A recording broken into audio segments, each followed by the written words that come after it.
Alrighty. Hello, hello, everyone. Hiya, Lunali. Good to see ya. Give me 1 second. Oops. I am hella tired today, so we're gonna just do a chatting stream because I don't think I have it in me to worry about whether or not Pokemon's gonna work. We did take my laptop apart and, like, dust it out on the inside, and that has helped a lot. Like, my fan is still making, like, a horrible noise, but it's not, like, shaking the entire desk like it was. I'm just waiting for Bejeweled to pop up before we swap into the game screen. How you doing today? Migraine, yeah. I feel that. I had to call out for a migraine on Monday. Because it was just bad. It was just bad. Let me just follow before you forget. Yeah! Thank you! I forgot I had, like, the following effect set up on Warudo. But the good news is the Warudo blueprints are working, unlike last time. Is Bejeweled gonna open? Or is it just thinking about opening? Appears. Hey babe, glad you could make it! Okay, well, Steam gave me the error that it's already running when I tried to launch it, so I guess we'll just have to wait. How's everybody doing today? I am tired. I am tired because I might have accidentally stayed up until like 2 in the evening, 2 in the morning, I should say. And then I woke up at 10 and my brain just kind of refused to go back to sleep. Alright. It's loading up now. Let me get the game screen going. I'm gonna... There we go. Should be working. Other than the migraine, you're doing good? That's good! Migraines suck. They're ass. I'm so sorry. Welcome back. Oh, sorry, I remembered that usually when I play Bejeweled, I don't have it full screen, so I also don't have the game on. Give me 1 second. Oops. I didn't mean to click that. Oh well. Go. We're gonna go back to the main menu.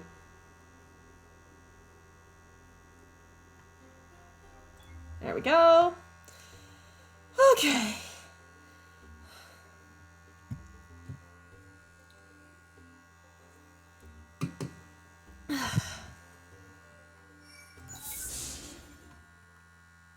I'm just gonna not worry too much about stream quality and stuff today.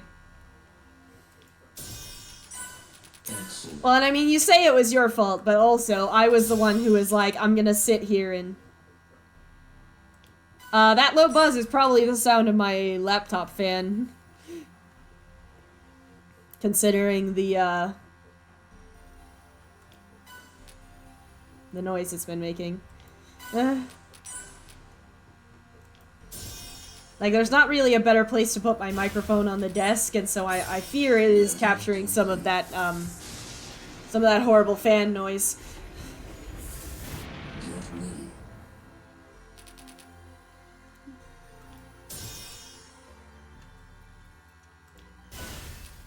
My model is lagging like crazy in OBS, but I can't be bothered. I just can't be bothered right now.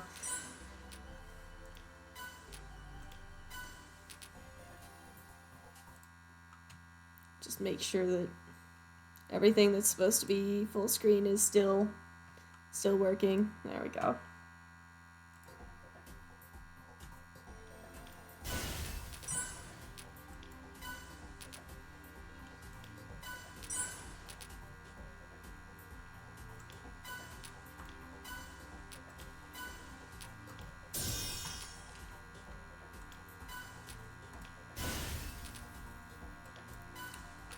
This is also, like, my only day off before I go back to work for tomorrow.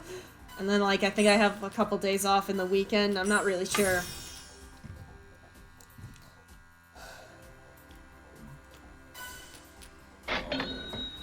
Oh, shit!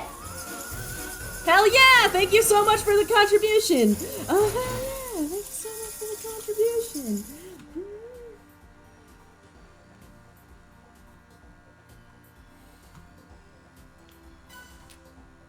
It'll help prevent, I'm hoping I can get a new computer soon, that way we can...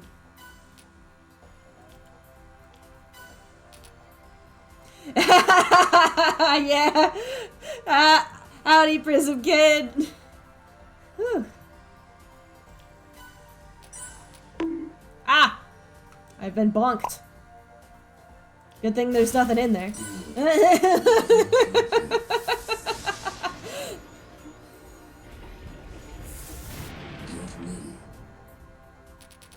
Glad to see that redeem is working.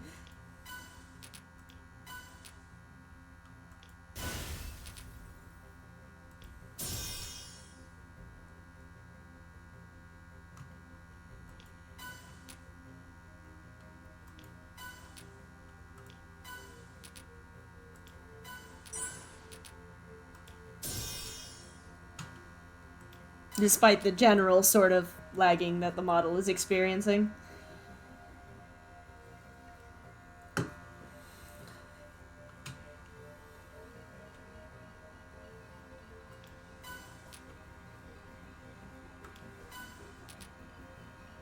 Oh, I'll tell you what else I've been up to, and you'll know this if you follow me on YouTube, because the next one went up a couple hours ago, and I just forgot to, like, share it. There are things in there, mostly things about Tao and MMT. I'm getting to the MMD.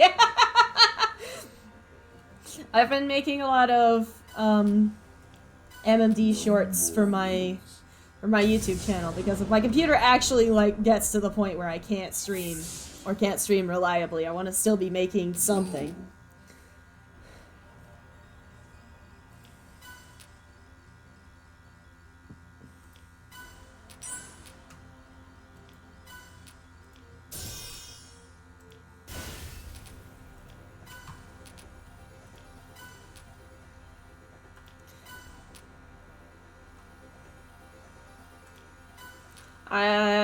I realize this is supposed to be a chatting stream, but I might not be as chatty as usual because I am very tired. But oh well. So yeah, long story short, I'm making some MMD shorts. I'm working on a motion for Cartoon Girl by Canaria from scratch. It's just gonna be like a little 30-second clip from like the chorus, but look forward to that in the coming week or so, I guess.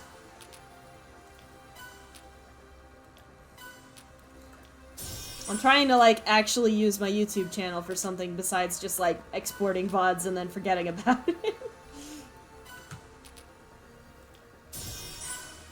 I love the shorts, they're very fun. Yeah! And I've had fun making them, is the thing. I was just like, you know, I like using MMD. There's a lot of, like, shorter motions out there just because animating an entire, like, 2 or 3 minute song is a lot of work. So, shorts are popular. Fuck it, I might as well give it a try. And then the first one got so much attention basically instantly that I felt like it was worth continuing. I don't know if I'm gonna burn myself out trying to get one out a week, if I'm being honest. That's the main thing there, is just, it's a lot of work, even if you're using a pre-made motion to sort of get, like, the finished product done.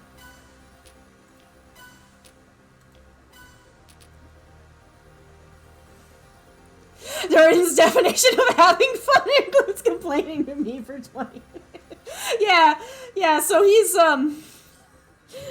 Synchro, my husband, who has been, unfortunately, stuck with me while I'm rambling about animation gripes.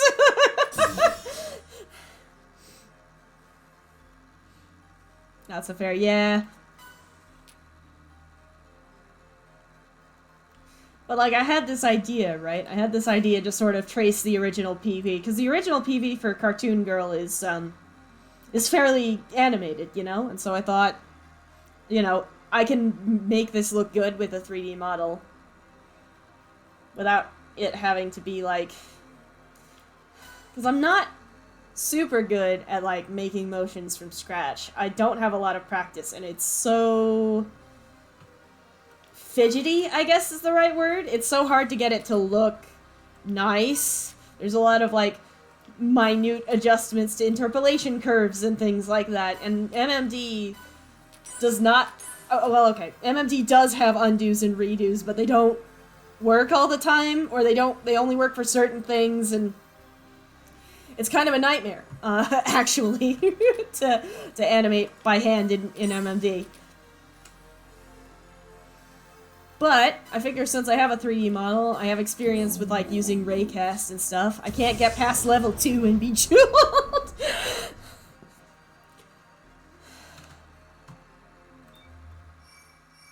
Yeah, I figured I'd give it a shot. Go.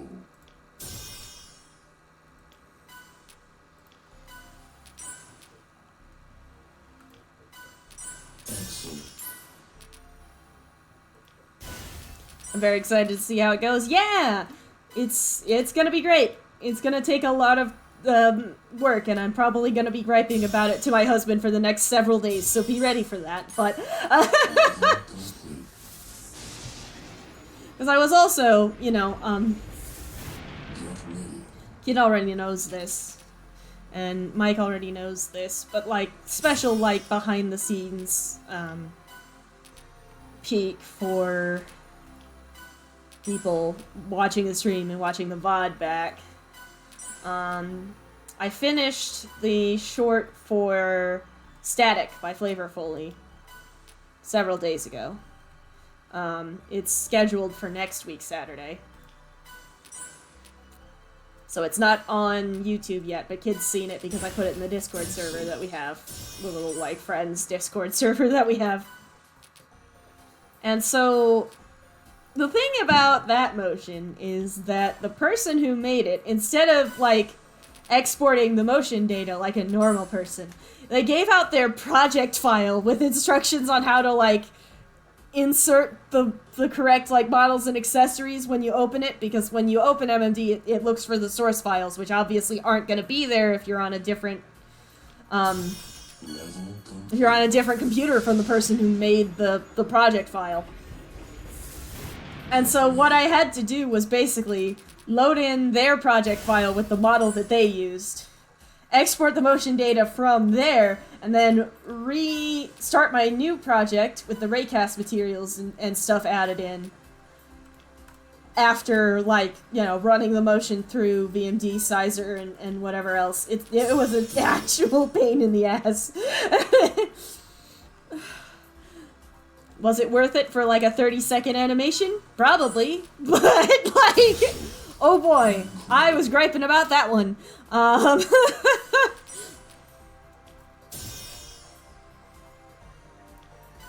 And I'm sure I will have more to gripe about with the one that I am, like, literally making from scratch by hand.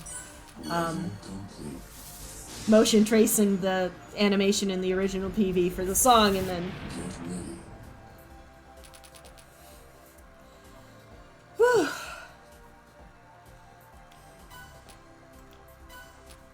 And I'm gonna spend this whole stream talking about how I'm too tired to do fucking anything, and as soon as I'm done streaming, I'm going right back into the animation mines. Because that's just the way that I am.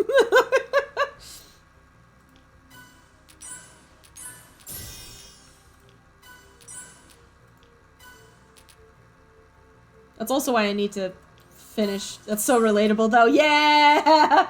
Like, it's just, I don't know. I started playing Bloodborne, and I was like, I really enjoy this. Because, like, the reason I picked it up was because I had confirmed that that is how they are and wouldn't change it for the world. Thanks, babe. Love you. But, like, the main thing there is just... What the fuck was I talking about? Bloodborne. One of the YouTubers I really like is called Normal Adult Luke, and he does a lot of Souls and Souls-like games. Speaking of how tired I'm tired and gonna go lay down. That is fair. Me speedrunning a storyboard animation in 2 days. This is such ass. I want to do this forever. That's such a mood, though. Oh my goodness.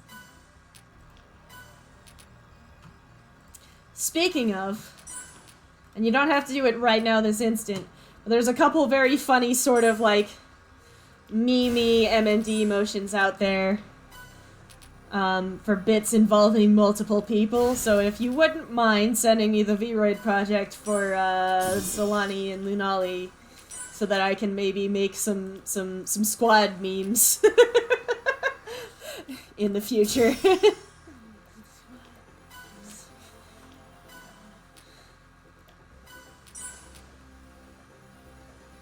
Hell yeah, that can be arranged. Nice. I was like, I can convert them from Vroid to MMD, no problem, and then we can all screw around with whatever random animations we want to do. There was one that was like the BuzzFeed that I saw that was like the BuzzFeed unlocked. Oh, what's the one where they, like, look for ghosts and shit, and one of them just doesn't believe in any of this and wants to antagonize the demons? Somebody made an MMD motion for a clip from that, and I think it would be funny as hell.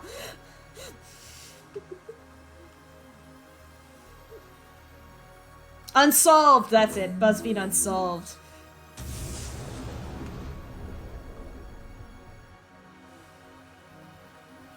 Yeah. Yeah. I just think it would be funny to do some squad memes, but and that way, you know, because it's like I've been doing MMD for like Utau PVs and stuff like that.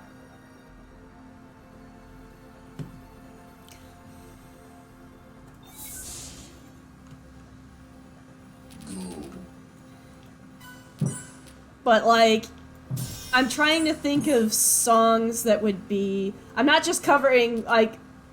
I'm not just using every short MMD animation I can get my hands on. I'm trying to think about what would be thematic, I guess, which is why the first one was, you know, Zombies by Deco27. And then Monster by Kira, which is the one that dropped today. And then Static, because, you know, with the retro gaming kind of theme, it fits.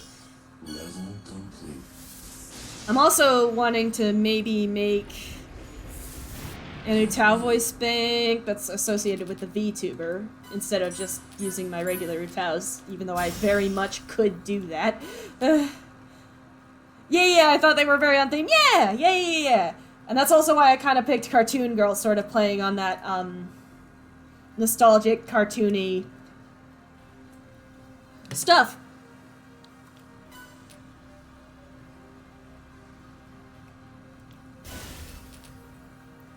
And so... And it's like the main thing that's plaguing me right now is that, like, when I started this project, I was like, oh yeah, there's like a million short MMD motions I could use for this. And now that I'm actually, like, locking in to try and, like, download stuff and actually make them, it's just like, where did they go? Why can't I think of anything?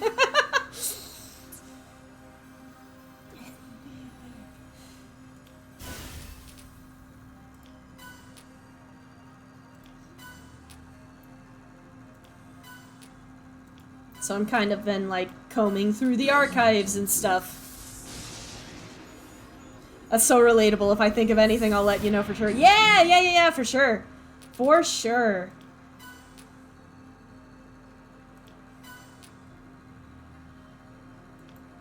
But yeah, I'm thinking if I just make, like, a... Again, sort of building on the nostalgia factor. Because that's what these Bejeweled streams are for, is behind-the-scenes insights, I suppose. Building on that sort of nostalgia factor, I think, even with my somewhat shitty recording setup, if I just record, like, one pitch of, Tokoe Zui's Reckless, Cell, I think is what it's called, SEL. If I record, like, one pitch of that, and then I record, like, a pitch of CVDC for Japanese, and then I can, like, make a couple covers with that and put them on the VTuber YouTube, and I could also use that for clips and stuff.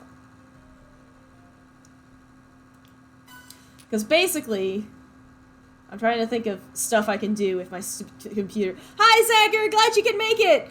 I'm trying to think of stuff I can do if my computer genuinely does just sort of give up on life and doesn't let me go live anymore. Because... Yeah! Good to see ya! Always a joy to have you around, buddy. I'm tired. I suffer from chronic tired. I said that to a friend as a joke at, like, one of my old jobs, and then I realized that chronic tired is a real condition, and I probably have it. So that's how I found out I have chronic fatigue. Anyways, we were talking about MMD and stuff. Because the other thing you can do is it would be... Because funnily enough, now that I'm, like, trying to look for short motions, I remember, like, a lot of the times I'd be like, is there an MMD motion for this song? And there is, but it's only for, like, 60 seconds of the song. And getting frustrated because I wanted to use the video for one of my Otao covers or something like that. And now that I'm looking for short motions instead of full motions, I can only find full motions.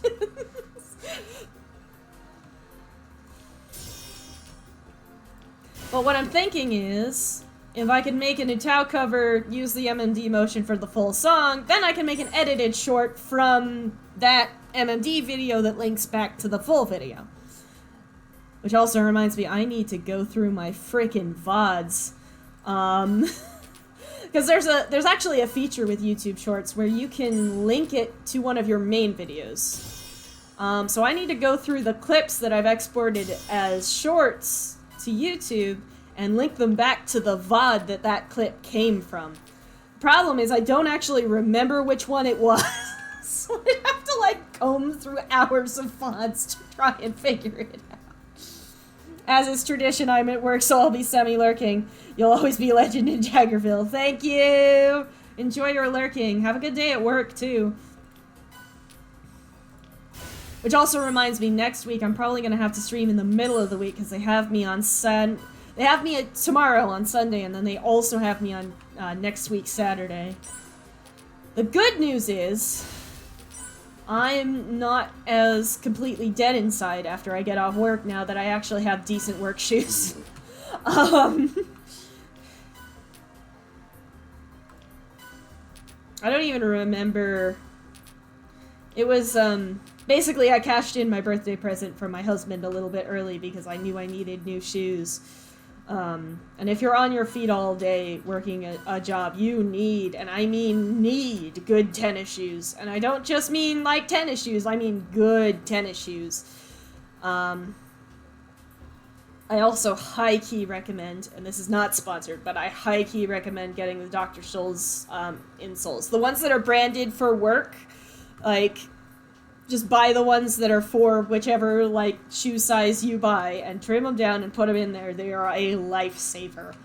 I was getting lazy with replacing them because I wanted to hang on to the money, but now that I have, like, new shoes and new insoles, it's just like, oh, I simply should not have been putting this off as long as I have been.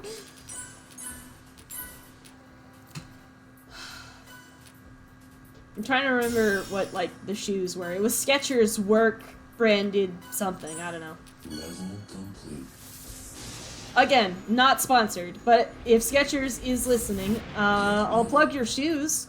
If you want to pay me to plug your shoes, I'll do it.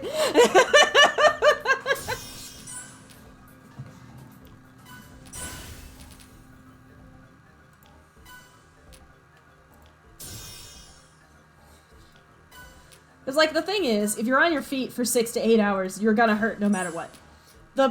You want the good shoes and the insoles to make sure that your feet stop hurting after you get home and sit down for a couple hours.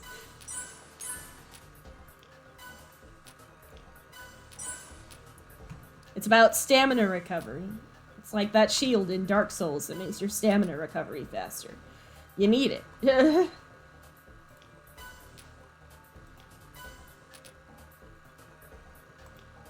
Because otherwise the Dark Souls boss, angry customer, will absolutely beat your ass and you won't be able to recover. I've never played Dark Souls. I've seen so much Dark Souls gameplay, though. It's one of those things where it's like, my husband has Dark Souls 3 and I should pick it up sometime.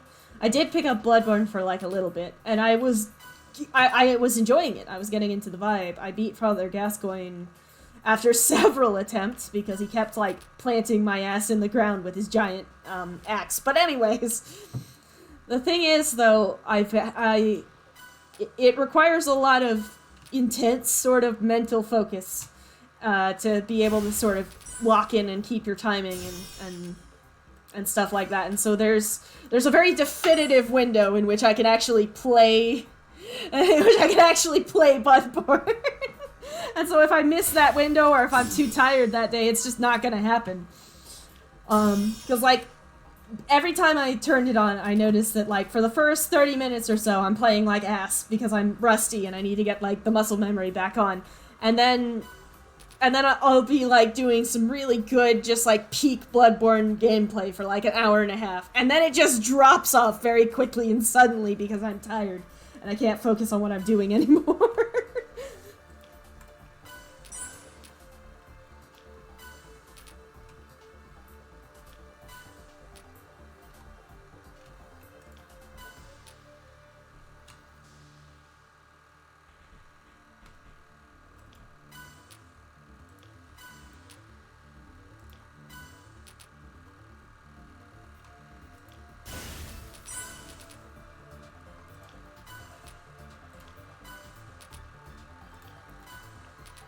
Because I've also caught myself sort of doing the thing where I'm not playing video games for fun.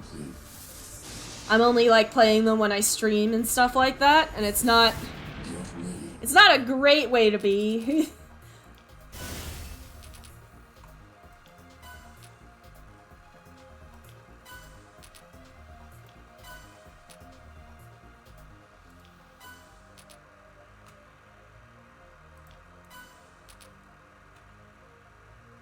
Just because, like, I have this thing where I don't ever actually, like, relax and stop. Like, I don't, like, stop working. I just kind of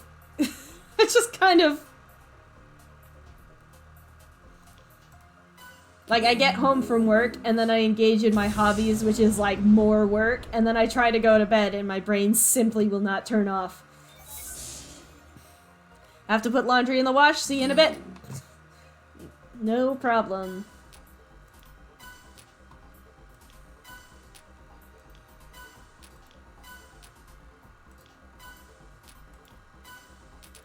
Tell you what game I need to start playing again. I need to play Vampire Survivors some more. They added a lot of new content to it, and like a bunch of free DLC. And I hadn't even really gotten through the last free DLC. I also know they're working on like co-op and stuff for Vampire Survivors, which would be hella fun to stream if my computer could handle it.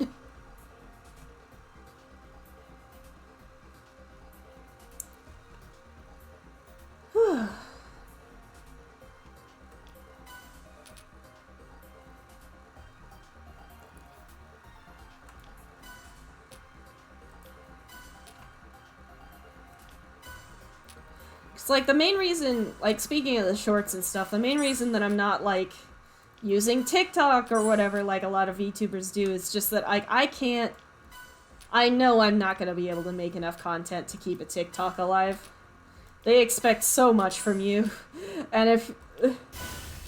It's the algorithm, man. I just can't do it. I'm an old man, I don't understand the algorithm.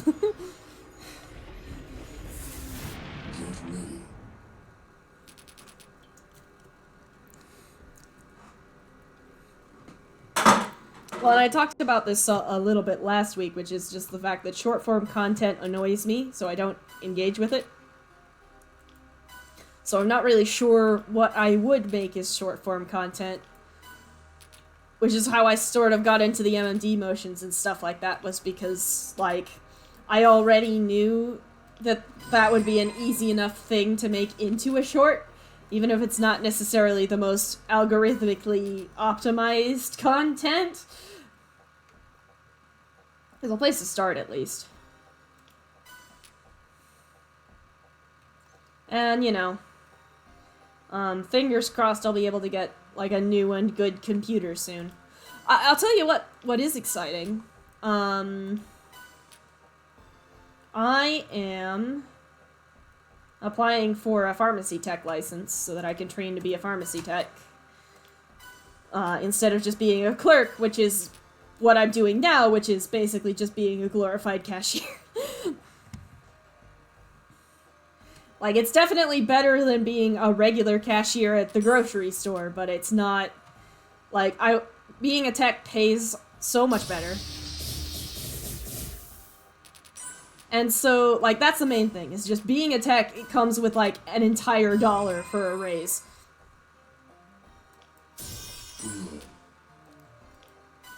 And so once that happens, once I finally pay off my surgery, once I finally start, you know, paying my husband back for all of the groceries and stuff he's been, carrying, basically. Then I can actually start putting money aside for a computer. And it simply irritates me that, like, the moment I'm, like, getting back into streaming is when my computer decides that it wants to give up on life. Like, come on, man, you couldn't have waited a couple months.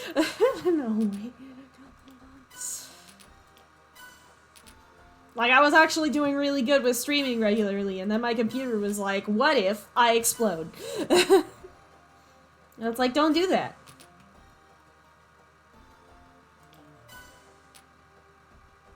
But yeah, I knew I was gonna be too tired for Pokemon today.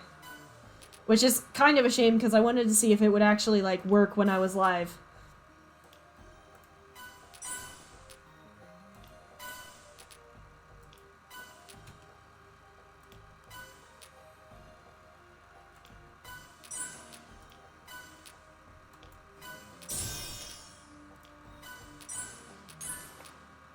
Oh, you want to know another thing? Another very fun thing about MMD. MMD lets you load an AVI file to use as a video background. And that works with, like... Basically, you can make it so, like, a TV screen will actually work and play video. And interact in the 3D scene. Which sounds great and all, right? But, like, here's the problem. One, AVIs are fucking huge. They're gigantic. An uncompressed AVI can easily get above a gigabyte. I appreciate the Bejeweled and Just Chatting streams. They're very chill, and I get to, like, getting to hear what all you've been up to recently. Thank you! I'm glad y'all like them. Because I like doing them. It's a lot more relaxing than trying to, like, play a game and be good at it, because you can't really be good at Bejeweled. You play the game until the game decides you're done. You know what I mean? Level complete. Anyways, what was I saying? AVI files, M&D. Yeah, so, Get ready. for those of you who aren't massively involved in, like, video editing and stuff, AVIs are fucking enormous. There's a reason why people don't use them a lot of the time. They take up a crazy amount of file space. And, in addition, just in case your life wasn't hard enough as an animator already, MMD only works with an extremely specific encoding for AVIs. So if you have an AVI that is encoded even like a hair's breadth differently than what MMD wants, it won't load the file. If the AVI file is too big, it won't load the file. So a decent part of getting the static animation to work, because like that clip involves a TV set with what I wanted to have, which was basically just like, there's nothing like moving, it's just the chairs, but like I wanted to have the effect of an old TV, you know, with the electrical interference and stuff like that. And so I had to make an AVI file, render the AVI out of MMD, compress it into MP4, edit it in HitFilm, my video editor, and then convert it back into an AVI while keeping in mind that it has to be exactly the right type of AVI, and also if it's too big, MMD won't load the whole thing. Nightmare. Fortunately, there's a very good tutorial, and someone in Japan made a video converter specifically for converting video files into the AVI file type that MMD likes. You have to make sure you have all the right codecs and stuff installed, and it's still a pain in the ass to set up, but once you're there, it's actually not that bad to use. You pretty much just drag the file in, resize it if you need to, and then you're good to go, which was critical for what I'm doing with Cartoon Girl, since I'm making that motion myself by basically tracing it, quote-unquote, over the video. So, like, I'll load the original PV in the background, I have the model in the foreground, and I copy the pose from the video with the model at the right frames in order to sort of replicate that animation. This is, and that's a process that a lot of MMD animators use, even for very complicated motions. They'll load up a video of someone, and so they'll load up a video someone made of their dancing and choreography to the song, and then they'll basically just like go along certain keyframes, copy the poses, and then mess with the interpolation curve until it looks like good.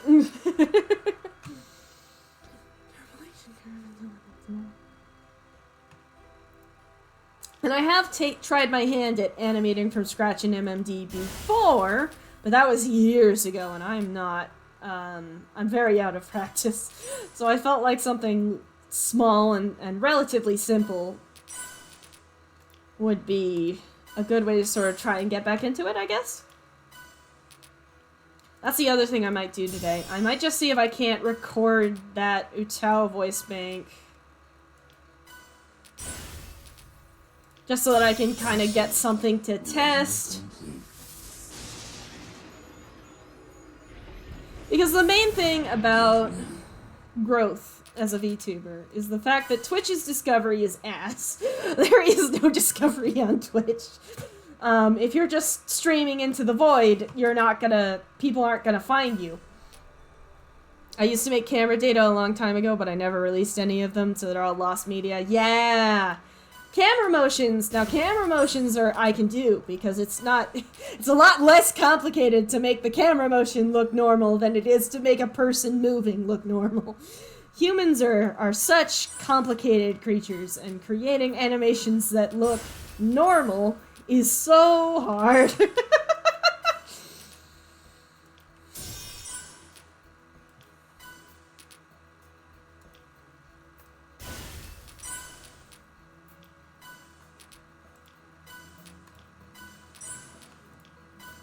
Because what a 3D model is effectively is it's basically it's a puppet. It's a puppet that you're using to sort of mimic human motion.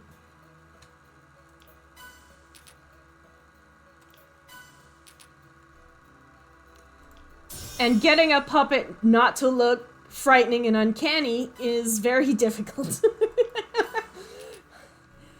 Which is why a lot of people are afraid of puppets.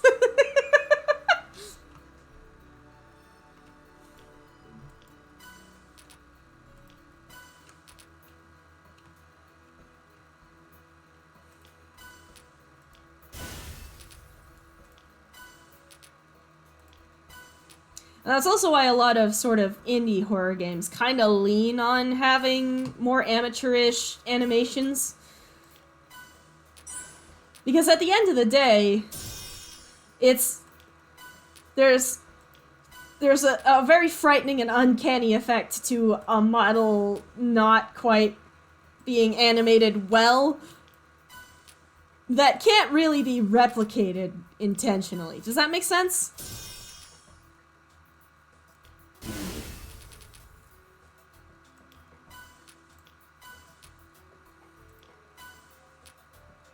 But yeah, I'm planning on... I forgot the producer's name, but Flop Era, featuring Akira Neru, I think, would be a fun cover to release a VTuber associated Utah voice bank with, if that makes sense.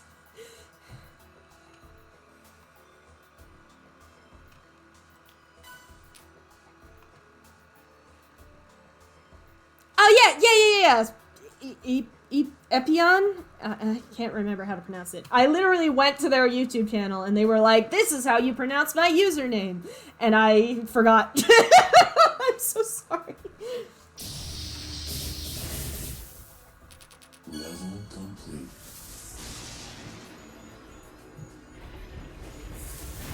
Get ready. But yeah, what I was talking about was like discoverability. So Twitch has no discoverability. The only way you can really... Yeah, no, I recently sort of... I was late to the bandwagon, as always. But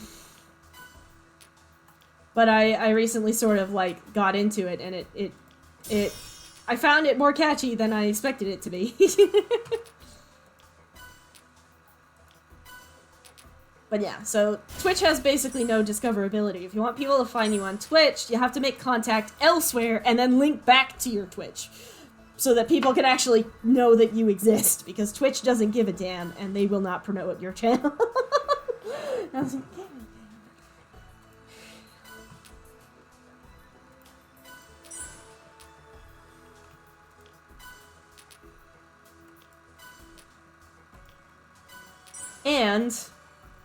so with that in mind, and also the fact that my computer may not allow me to live stream in the future, makes me really want to try and take advantage of the fact that I do just have a YouTube channel already. And don't get me wrong, the YouTube algorithm has a lot to be desired, but you can still find new creators. You know what I mean? Like, it's... And shorts especially. The algorithm fucking loves shorts. I posted that zombies short, and it got like 400 views in the span of like an hour. Considering how like my VODs get maybe like 10 views if I'm lucky.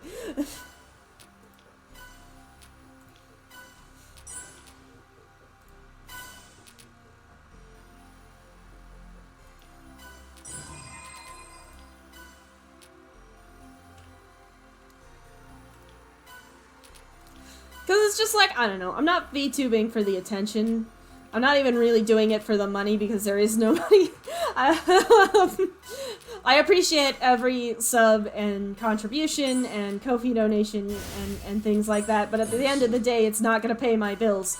You know what I mean? It's going to be like a nice little bit of spending money if I can get that, or it might like buy me lunch at a fast food place instead of having to eat my leftovers. You know, it improves my life for sure.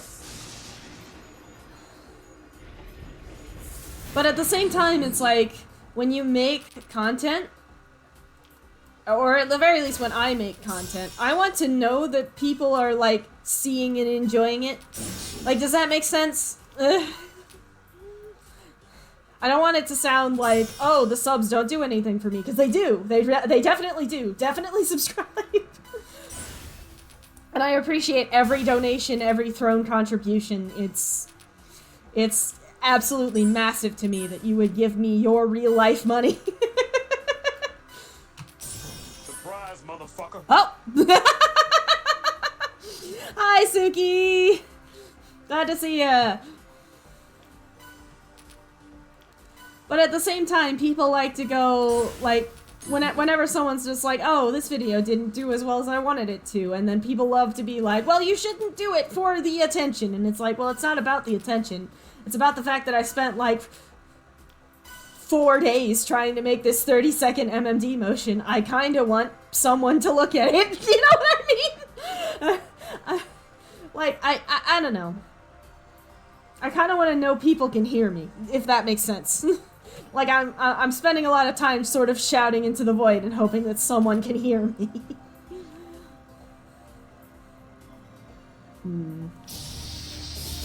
Yeah.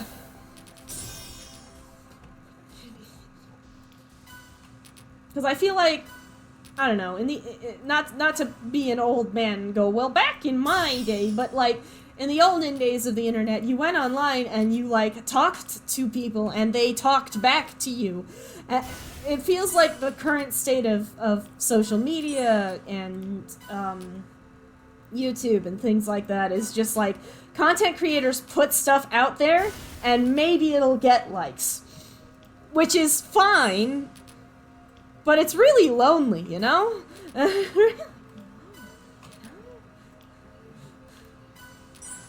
Level complete.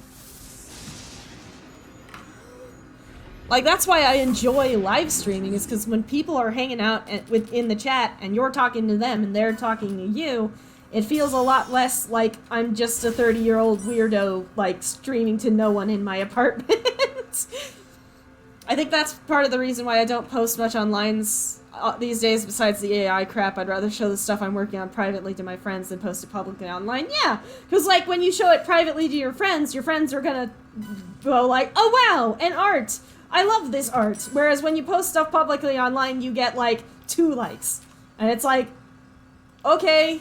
Okay. Yeah, the reaction from my friends fuels me, and getting no reaction publicly is really demotivating. Yeah! Good. Excellent. Incredible.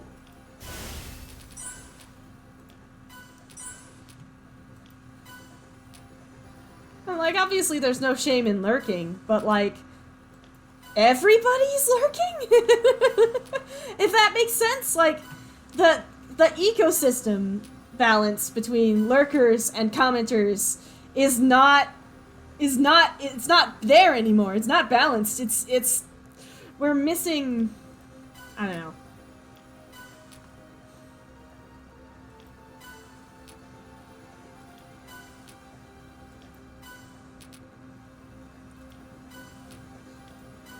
Like, lurking is fine, but we can't all do it. Somebody's gotta say something, you know?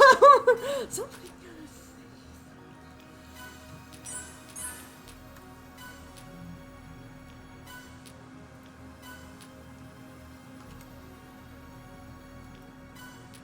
Well, and especially, I've been trying to up my participation game the last few years, going through a bit of a lurk phase just because of the sheer amount of doctor's appointment I have, but I hope it's coming across. Yeah, no, and I definitely appreciate seeing you, just in general, in Discord, at streams, Blue Sky, whatever, because it's good.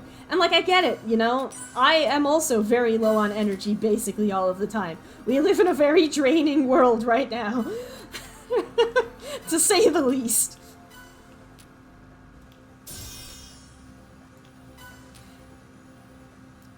And then, like, in combination with that, the algorithms on, you know, social media sites, YouTube, whatever, favor interaction over anything else. And so, if nobody interacts with you, no one's ever gonna see your stuff. And if no one ever sees your stuff, no one's ever gonna interact with you. And it just kind of viciously cycles. And I feel like that's why everyone's lonely and sad nowadays, is because it's just so hard to find someone to talk to.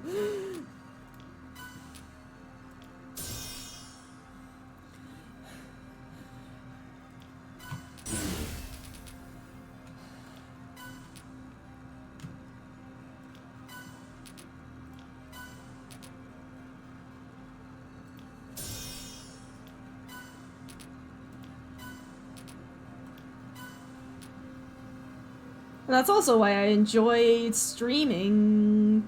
Not even just, like, because, like, hey, I'm showing off a game that I grew up with or a game that I really love, but also, like, I enjoy streaming as opposed to just, like, making pre-edited Let's Plays and stuff like that because of that interactive element. Like, I started a Let's Play channel ages ago, and it never stuck.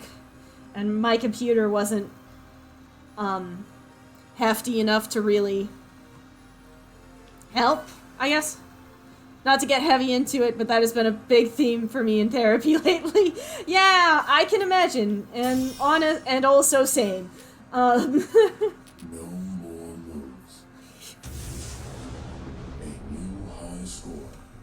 Oh, I actually got a high score. Not a very good high score, but that's the first new high score of the stream.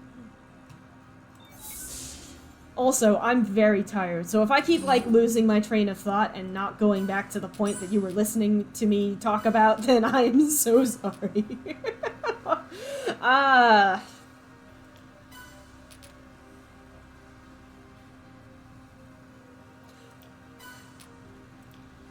Alright, I do see the viewer attack redeem. You gotta... To actually use it, you have to, like, go into the extension itself, and I had to move it to, like, an overlay. I don't know. I'm halfway tempted to just, like, get rid of that extension entirely because it's so confusing to use.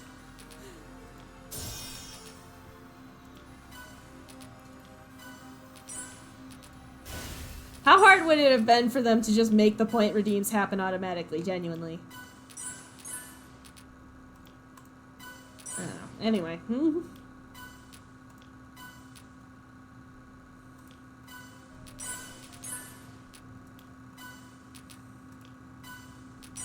Figured it out. Incredible. Hell yeah, there it is! Hell yeah, there it is! Level complete.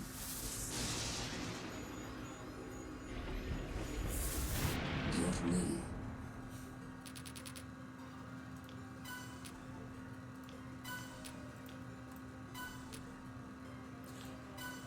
Because that's also just what's fun to me about going to, like, a VTuber stream and stuff, is that, like, you get to interact with them. And I honestly, I prefer VTubing to, like, face streaming, which I also tried for a little bit, just because... Well, for one thing, it looks better. I don't have to worry about having, like, a really good camera and really good, like, recording environment for my ugly-ass face. But for another thing, it lets people, you know, do things like throw soda cans at my head and hit me with a bat and, you know, spray Mountain Dew all over my face. Level complete. Like, that sort of level of interactivity is really... Get ready. It's fun. Because that's what I'm here for at the end of the day, is I just want to have fun, you know? I want something to do besides be lonely in my apartment.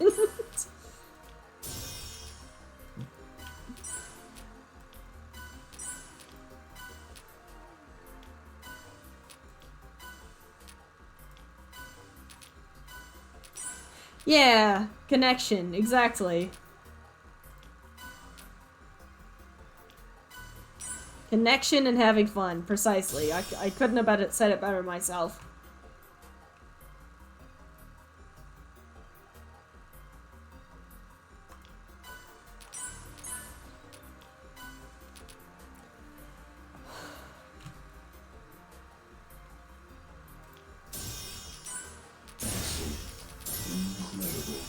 Oh, wow. Organic, incredible sound effect. We did it.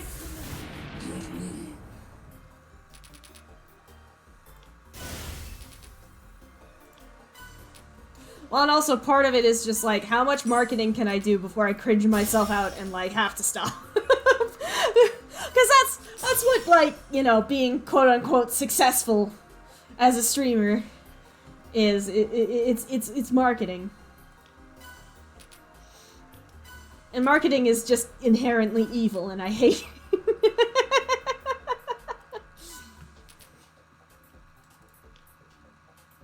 But it's kind of a necessary evil if I want to have that sort of fun connection with chatters and stuff.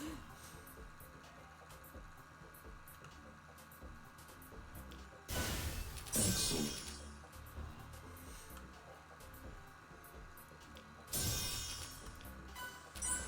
Good. Excellent. Incredible. Level complete. Because the other thing is, it's easier to sort of market yourself specifically as a VTuber if you kind of get into the lewd side of things, and that's not for me. No shade to lewd tubers at all, not even a little bit. You are braver than any US Marine, if I'm being honest with myself. No joke, you are braver than I will ever be. But like, it's not for me. And I get a lot of, like, I can't use a female model for dysphoria reasons and stuff like that, and so like that marketing aspect of it becomes more difficult by virtue of the fact that I can't sell titties, and titties sell really well. I miss the old days where some random corner of the internet there would be an artist streaming the most beautiful art at 2 p.m. with like 6 people watching and talking to each other like a film director being interviewed about their process. Yeah! That shit was awesome! And then the corpos ruined it for us. No one tell Amazon I said that.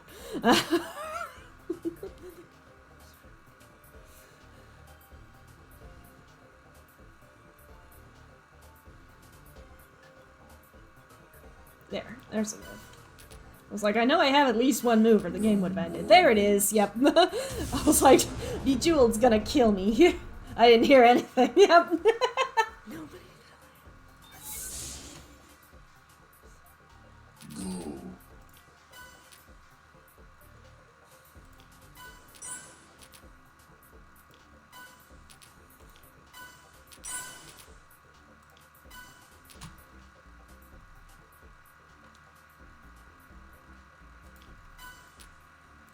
Oh, you know what I just remembered? I just remembered there's a Sonic the Hedgehog model for Wardo.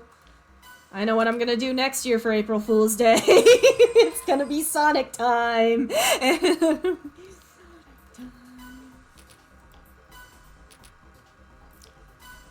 Sonic the Hedgehog!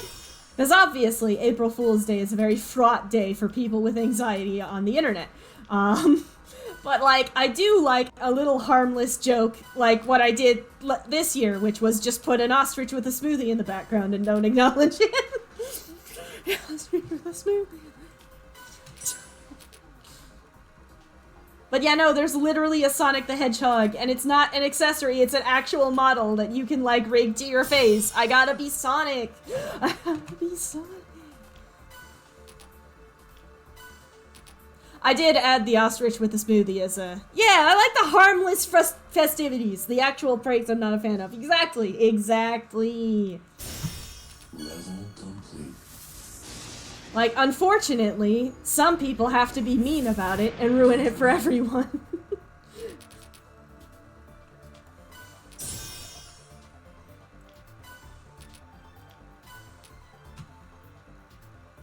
But you can rest well assured that this channel is not going to have any screamers, it's not going to have any jump scares, it's not going to have any gaslighty nonsense or anything like that. It's just going to be good, clean fun, where I might just be Sonic the Hedgehog for a stream. That's coming. Remind me next year that I gotta be Sonic the Hedgehog on stream. We love to see it. Which also reminds me, I need to take a little more care regarding epilepsy. I almost feel like I need to put an epileptic trigger warning on my Pokemon streams, because like the animations in the older games had a lot of flashing. Because they weren't as careful about that with video games back then. And I don't want someone to have a seizure because of the animation that a Pokemon attack uses.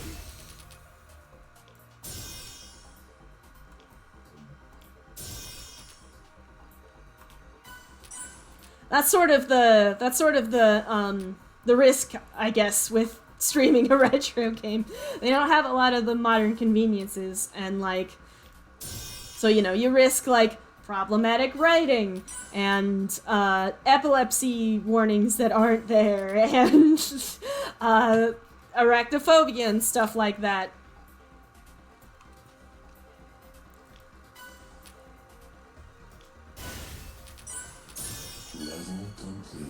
And at the end of the day, I simply do not want one of my viewers to have a seizure and die because of my stream. I think that would be a bad thing.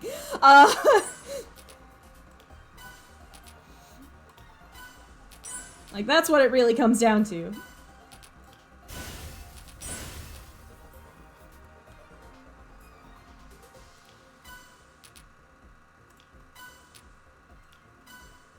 Speaking of Pokemon and epilepsy, there was that one episode of the anime that was banned in the United States because when it aired in Japan, a lot of children had seizures watching the show.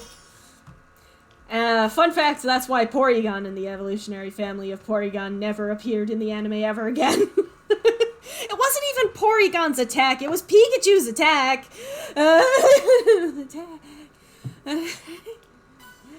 We can't ban Pikachu. Pikachu's cute and marketable.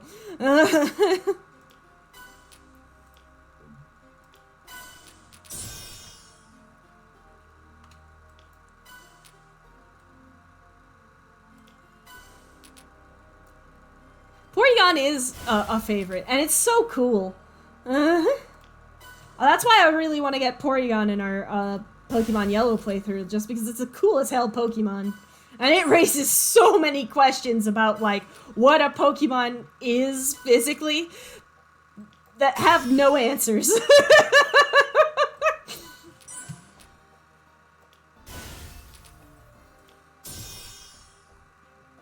You know, okay, so on my Yoshi, there's a group for, just Pokemon fans.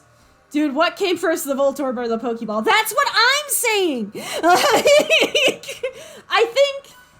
I think, technically speaking, it would have been the Voltorb.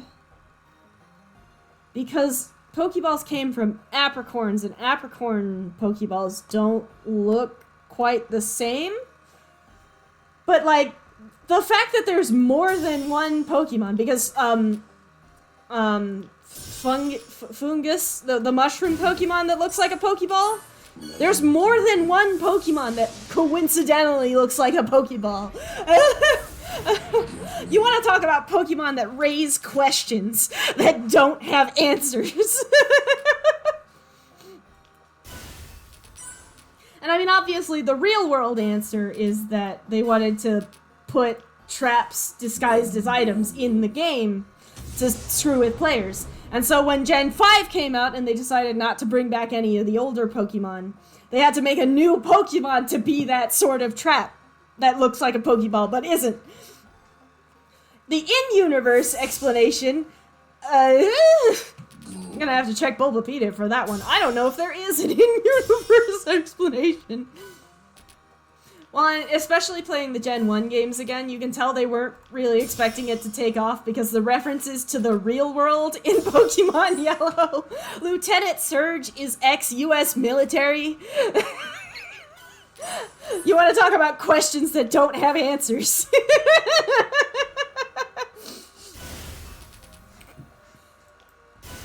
And, like, that's why the anime is so full of plot holes, is because, like, they were just doing this to, like... Because the anime was, like... It was, like, the equivalent of, like, a, like, when they make a toy, and then they make a movie to plug the toy, or like, a show to plug the toy. Because that's what it was. It was just to plug the games. And then, it turns out that Pokemon was an international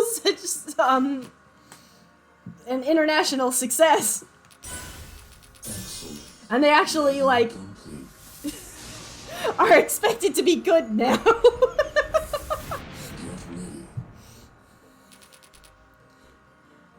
Like, I simply can't imagine being a dev on, like, the first generation of Pokemon games and then going, oh no, people have expectations now. I think I'd die. Because, like, it's all fun in games until, like, your little project becomes an international sensation.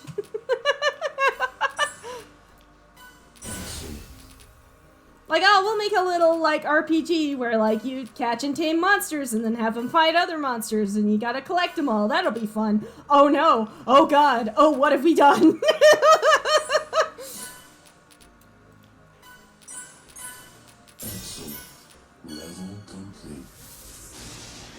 You know what? Actually, speaking of Porygon, Porygon would be a really fun Pokemon to have a plushie of. I think that maybe the first gen was like, nice, people like it, we're having fun, let's do another, and then Gen 2, and then Gen 3, and then Gen 4, and then they were like, ah, shit, here we go again. Yeah.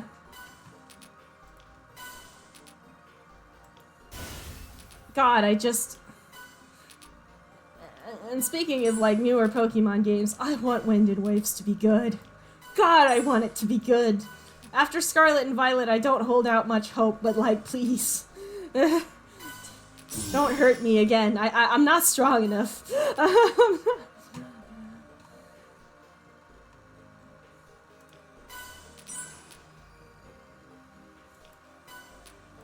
Like, it doesn't even have to be phenomenal. Just don't fuck it up and make a game that is finished.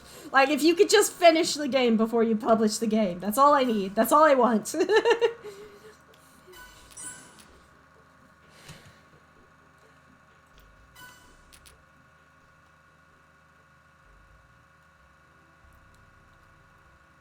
I'm gonna have to take a nap after this stream is what I'm gonna have to do. Christ.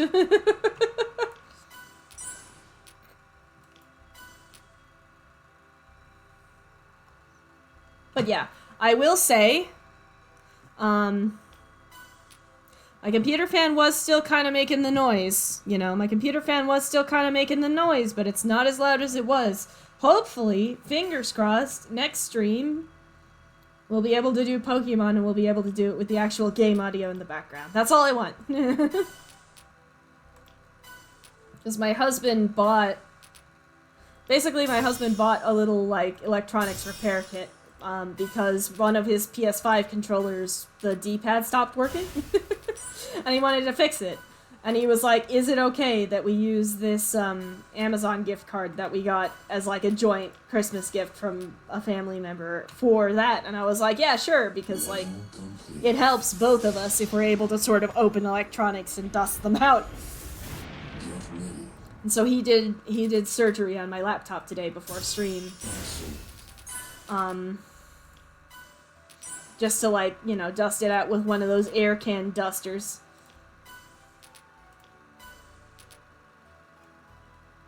And even though the fan still kind of sounds angry, it's not nearly as angry as it was. So I'm hoping that sorts out the performance issue a little bit. I'm also gonna see if I can't tweak with some settings, because you may have noticed that, like, my not MND model, god, my VTuber model is lagging quite badly in Naruto. But what I feel like is more important is making sure that the actual gameplay is there. Because, like, obviously the VTuber model is fun. You want to kind of, like, see the character, interact with the character. I want to make sure that the point redeems work, because that's kind of the whole point of point redeems. But at the same time, it's not...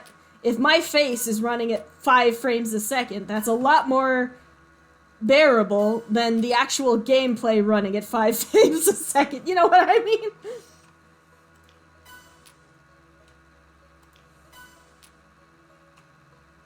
Like, if we can just get by until we can either crowdfund the new computer or get the money together for the new computer, then we're golden. Because once I get a new computer with a graphics card that's actually, like, up-to-date and good, we're golden. That's all we need to do.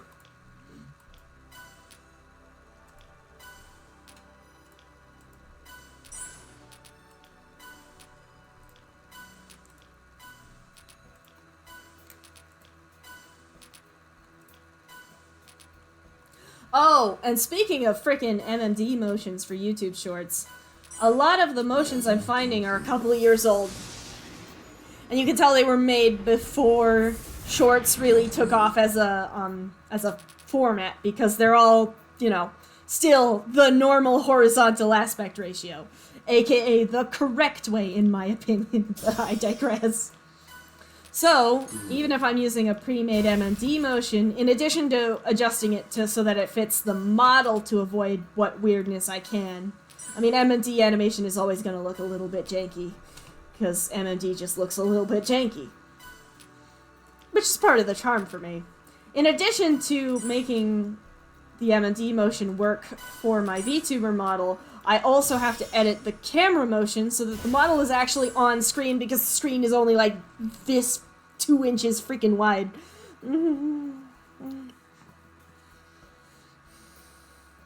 Which is easier said than done, I find.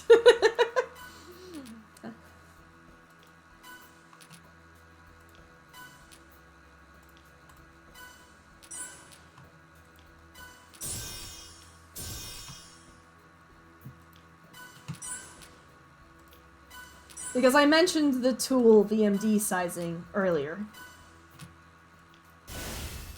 which is downright necessary for using MMD motions if you're using anything besides TDA Miku, if I'm being completely honest. No shade to TDA Miku.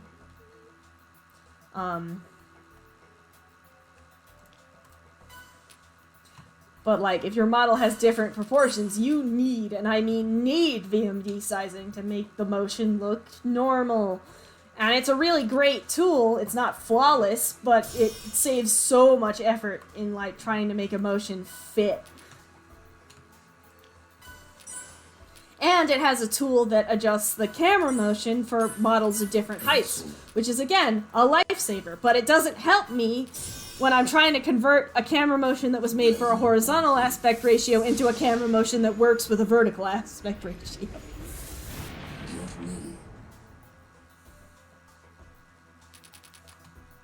The main sort of fix I'm finding for that is MMD has a built-in sort of tool that's called multiply camera frame adjustment angle or something. I don't know. The English translation's really jank. But long story short, you can select a group of, like, camera frames and edit all of them at the same time by the same amount. So, like, if I need to make... I feel that the one animatic I was making for Shorts aspect ratio had made me want to rip my hair and teeth out. Yeah! You can't see anything! It's too narrow. I hate the vertical aspect ratio. I hate it, I hate it, I hate it. I hate it. I don't understand how this became the main mode of, like, content production, and I think it's esoterically evil. But this is the world we live in, I suppose.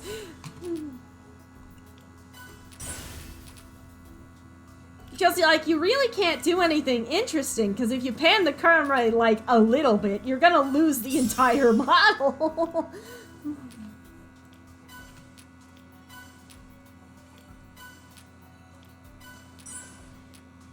Because, like, I was also having sort of that issue with static, because the static motion, again, based off of the poses in the PV, which have a lot of arm movements, big arm movements. And so trying to get that in a vertical aspect ratio while still having, something interesting to look at camera-wise, maybe want to kill a man.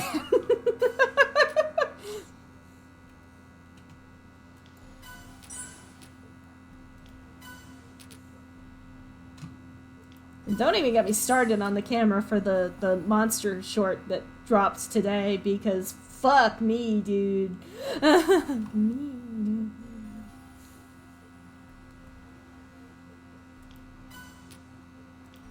And what was worse with that one was that little tiny peek behind the curtain, there's actually 2 models loaded in. There's the one that's sitting in the chair and the one that's walking. And so, with that in mind, I can't use the VMD sizing tool for the camera because the camera motion is trying to lock on to 2 separate models, basically. So if I run it for just the one motion, it's not gonna work.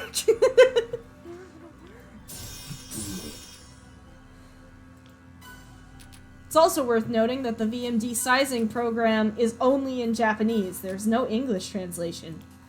So I'm like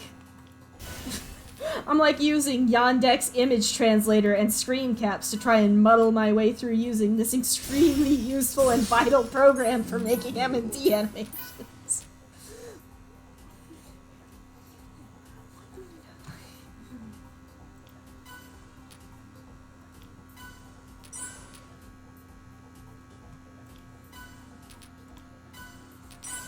Excellent.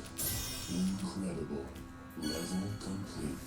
I will say, the one good thing about Twitch having ass garbage discoverability is that I can be just a tiny bit controversial and say things like, I hate YouTube shorts and I wish they didn't exist, without it really damaging me too much, because like I said, this VOD's gonna get like 5 views. And I can't see the audience counter because I turned that shit off. It makes me anxious.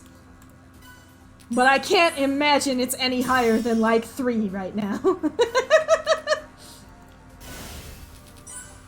So at least there's that.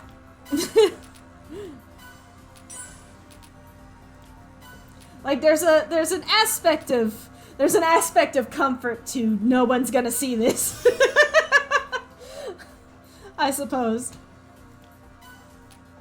I feel that I turned mine off too. Yeah. It's funny because Digital Blues, I rated him a while back. He sort of mentioned on stream that he didn't know that you could turn that on. He'd been going his entire career without knowing that was a thing. And like, good for you, buddy, because it sucks. You don't want that on. Just like, trust me, if you're watching this and you're new to streaming or you want to get into VTubing, turn the view counter off. I am so serious. Turn that shit right off.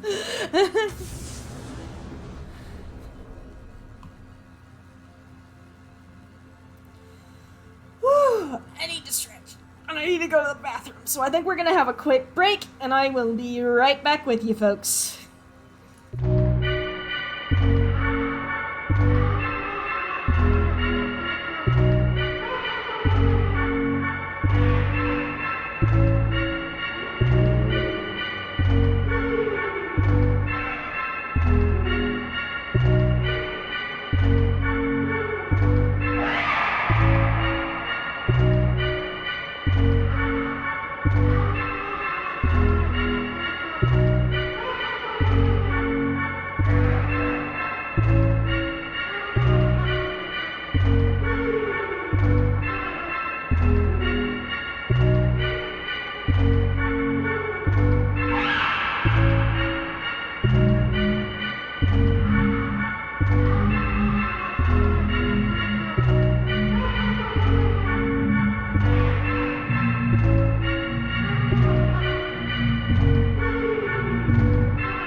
Hello, friends. I am back. You ready for the ASMR? The soda can ASMR? Here we go. Here we go. There you go. You are here. Hello.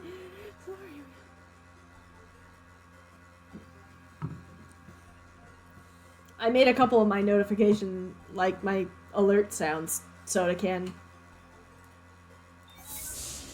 Because I might as well. Because again, it fits the theme. Oh, you know what would be a cool MMD short? Soda Pop from K-Pop Demon Hunters. Speaking of songs that would be thematic.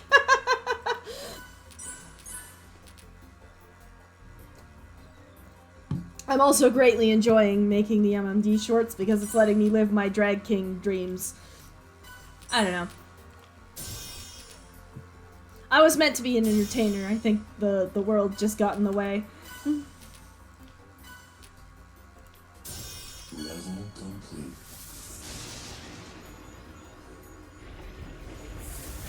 Get ready.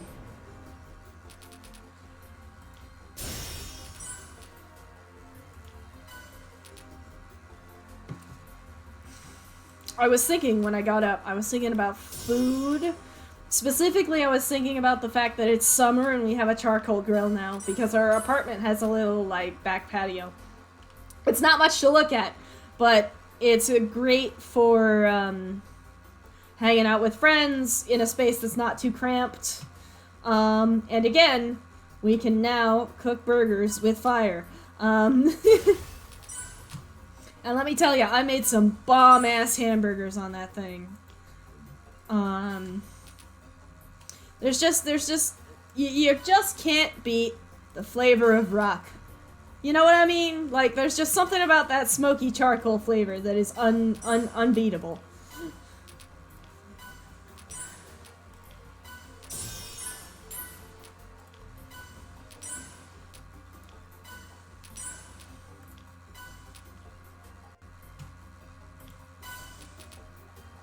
Speaking of Soda Pop, I uncovered an old music project of mine that's thematic that I'm shifting gears on and thinking of using Bunny for the one half of it.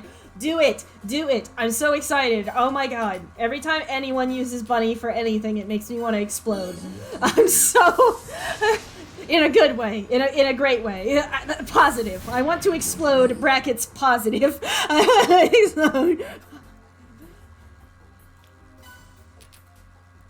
Suki actually tagged me in a Blue Sky post where they used her deep vocal bank, and I was like, oh my god, someone used the deep vocal bank! I thought I was the only one who used deep vocal for anything.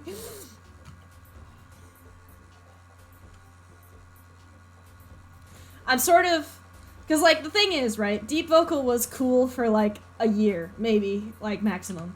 And then they stopped updating it and people lost interest. Which is kind of fair. It's a little bit scuffed. It's still a decent, like, vocal synth program. And I'm all for anything that lets users make their own voice banks. But what I really enjoyed about Deep Vocal was the fact that it was like, it was new to me, and I wanted to experiment with its capabilities. Part of what I really like about Utao, part of what has like hooked me into it and won't let go, is the fact that like, if you, with enough experimentation, you can make that shit do anything you want. Like, it will bend so evenly to your will if you know what you're doing. And that's, I kind of feel that hook sort of digging into me with Open Utao now, where it's just like, how badly can I break this phonemizer? Like, what can I do to make this work the way that I want it to work? Because that was part of why I still do prefer Vanilla Utao to Open Utao, in the fact that, like, with Vanilla Utao, like, yeah, you have to do everything manually, but also, you can do everything manually, and I mean everything. And so, like, with Open Utao now, I'm feeling that sort of feeling of experimentation, which is like, Is there a limit to how many voice colors I can put in here? Evidently not, because I put every Gekiyaku bank into one bank for OpenUTAU. All of them. And Gekiyaku, for those of you who are not familiar with UTAU, has about 12 or 14 VCV banks.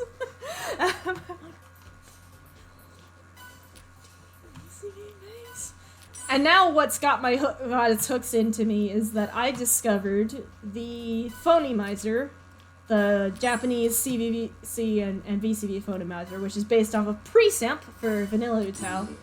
You can make custom dictionaries for it the same way that you would make a custom dictionary for Presamp. So I went down this entire, rabbit hole looking up how to make this dictionary use the extra Japanese sounds that I recorded for Oni Kanagi, because honestly, that's a mood. I used to make UTAU PVs with Windows Movie Maker, and I would think, how much can I do within the limitations of Windows Movie Maker? Yeah, exactly! It's like, there's something enthralling about, how badly can I break this to make it do what I want it to do? When something is easy, I almost find it boring, and to a more, specific extent, I almost find it limiting when a software is it's too intuitive. If that makes sense. I kind of get that feeling with SynthV a lot of the time, where it's just okay, it sings basically perfectly on its own, which is a marvel of technology for sure, but what am I gonna do? You know? There's not much user input needed, and so it kind of loses my interest. It's I could spend a lot of time and effort to make it sound marginally more realistic with the voice colors and whatever. But why? You know? It's not like I've accomplished anything. We already know SynthV produces incredibly scarily human vocals. So what's the point?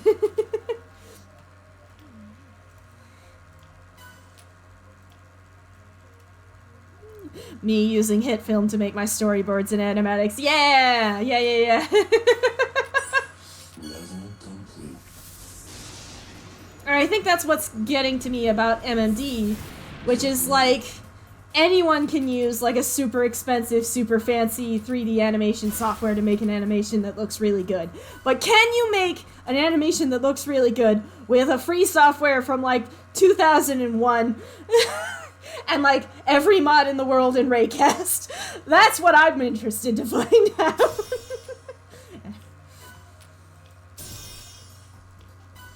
Anyone can make SynthV sound good, because SynthV already sounds really good. But can you make UTAU sound really good? You know? Can you...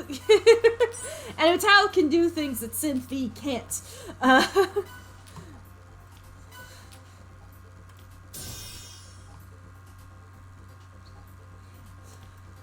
And now with OpenUTAU and DiffSinger, I mean, the sky is the limit, frankly. And I've been saying that for the last, 10 years with UTAU. The thing about UTAU that gives it an edge over every other software is, even though it's old as hell and it's scuffed as hell, the sky is the limit. You are only bound by what you can imagine and your patience.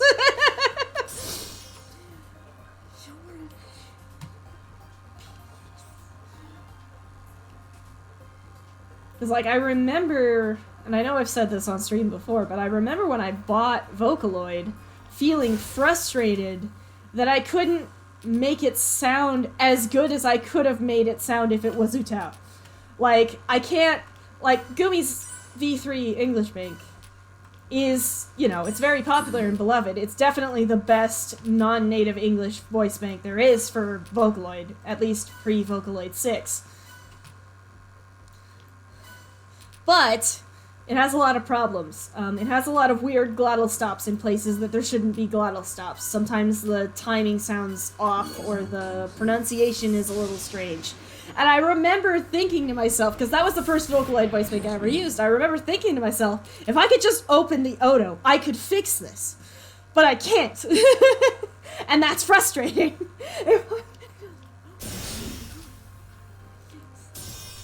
Because there are ways That where, like, even if an Utao is like, poorly recorded or has, like, environment issues or, like, again, configuration issues or, like, there's a sample that isn't quite right, like it has a weird glottal stop that shouldn't be there. There are workarounds you can do in Utao with the Odo to make that not happen anymore.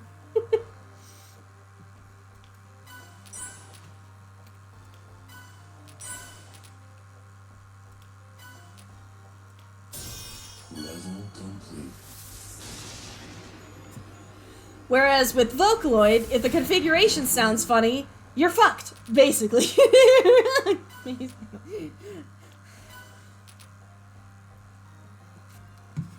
Find a different phoneme that sounds similar or use a different voice bank. Those are your options.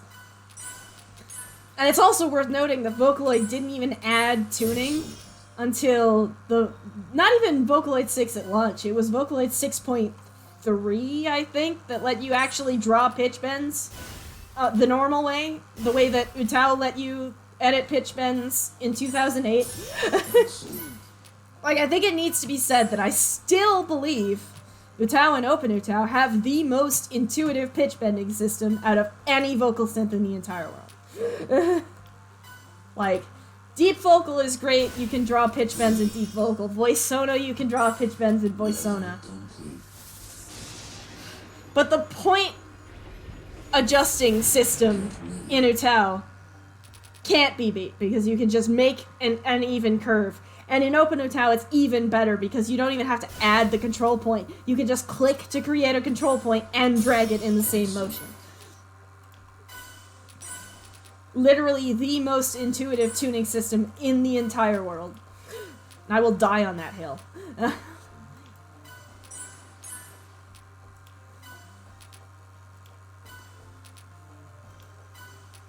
Because, like, I remember buying Vocaloid, trying to use Vocaloid, and going, I can't tune in this. Because the tuning system in Vocaloid 4 is so ass backwards and unintuitive that it's actually genuinely easier to just make extra little, like, slur notes, basically. Like, split the syllable up into tiny little, like, notes and use those like they're the control points in Utao and hope for the best. And it's like, cool, or I could do this in Utao in 2 seconds.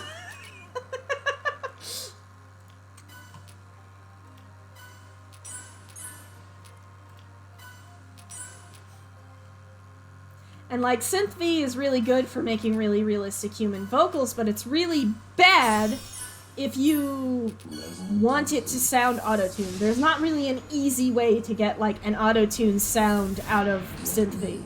You kind of have to just, like, draw those right angles manually. Excellent. And in Vocaloid, you can do that by clicking a button. Even in Voice Sona, you can do that fairly easily by just, like, dragging the slider all the way to the right. But, I don't know, I'm rambling. I'm rambling about stuff. I just fucking love Utao so much, man. It hasn't been updated in over 10 years. Nearly 20 years now. Scuffed as hell. The UI looks old and unintuitive, and it is the best vocal synth there is, and I will die on that hill. And now there's OpenUtao, so you can't even complain about the vanilla Utao UI.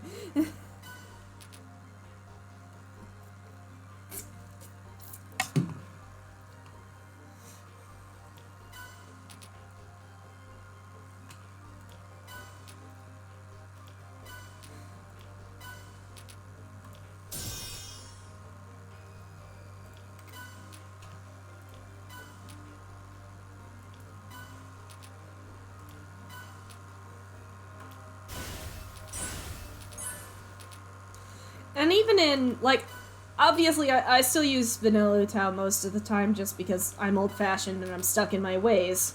And I do think you can get better results in vanilla Utao if you know what you're doing. But if you're just trying to make something that sounds good enough, OpenUtao is the way to go. Because it's just a lot more convenient, I guess. It's a lot faster and easier. when I covered Rage Bait with Sakone Te, I did that in Openutau with the Japanese to English phonemizer, which I hate. But I was on a time crunch, and I knew I wasn't going to be able to do like 4 tracks of this in English in Vanilla Utau the old-fashioned way, so I was just like, screw it, it's a joke cover anyway, in we go, and I got pretty decent results, even with kind of having to... The way that you sort of have to fight the phonemizer so that it sounds normal. Because it is not a plug-and-play solution. And in my opinion, if the phonemizer isn't going to be a plug-and-play solution, why do we even bother with the phonemizer? Why shouldn't I just use Vanilla Utau the old-fashioned way anyways? That's just my opinion. That's my hot take for the stream. But I will agree, Openutau is like 1,000 times more accessible than Vanilla Utau will ever be. Unless Amaya gets around to finishing Synthesizer U or whatever they were working on. Which I am indeed curious about, but I will toy with anything. Quite frankly. If it's free and I can just download it and play with it, I'm gonna play with it. That sounds weird out of context. But, you know.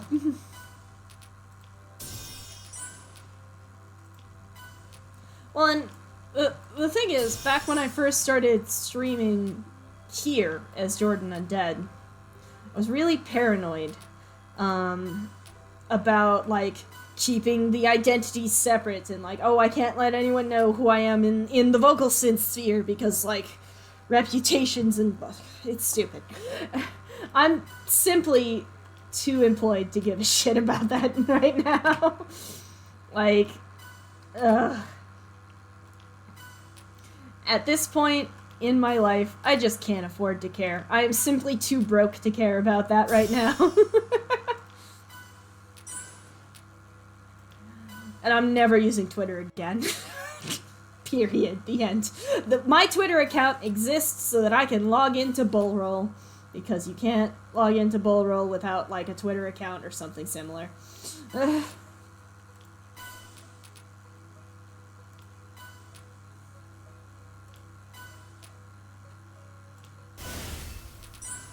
Excellent.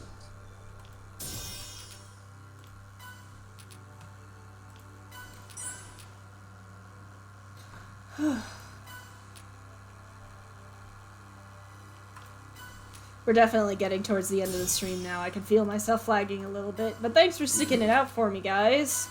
I really appreciate it. I'm gonna try to make it for 2 hours. I don't know if I'm gonna make it to 2 hours, but I'm gonna try.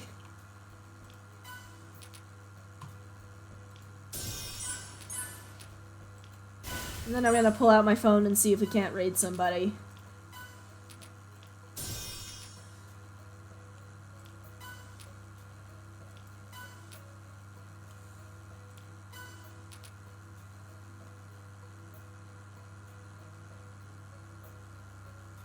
And, like, obviously for, like, marketing and branding, I'm still kind of keeping the vocal synth stuff and the VTuber stuff separate.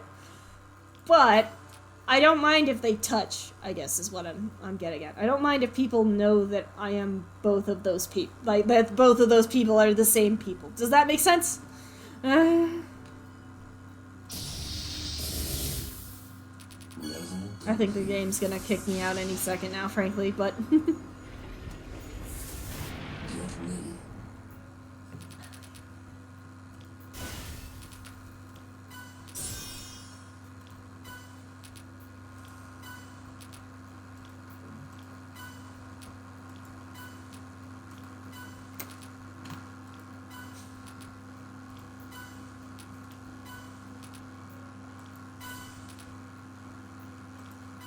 But yeah, no. At the end of the day, I really like Utau and Vocaloid because it's difficult to use.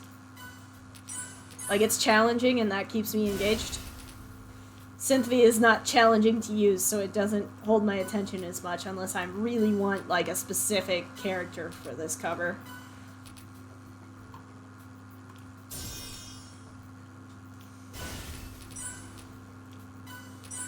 Good.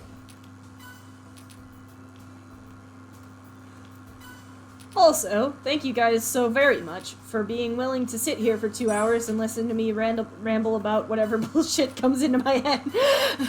I appreciate that, because I simply do not have the energy to create any other type of content.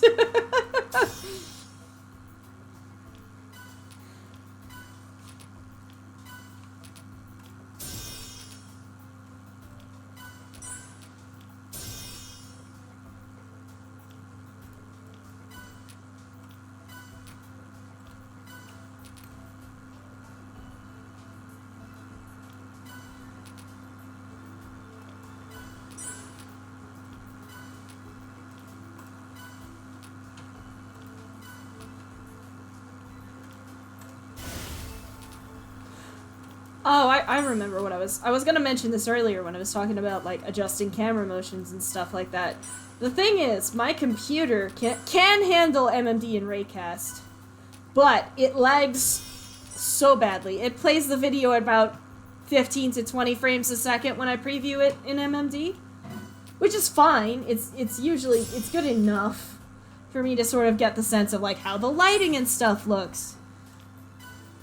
But it is not good enough for me to check the camera motion when I'm adjusting it from a horizontal aspect ratio to a vertical aspect ratio.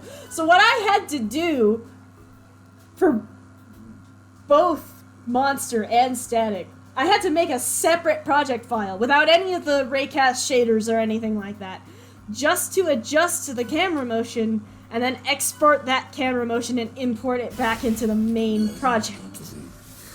And it was so tedious. It sucked so bad.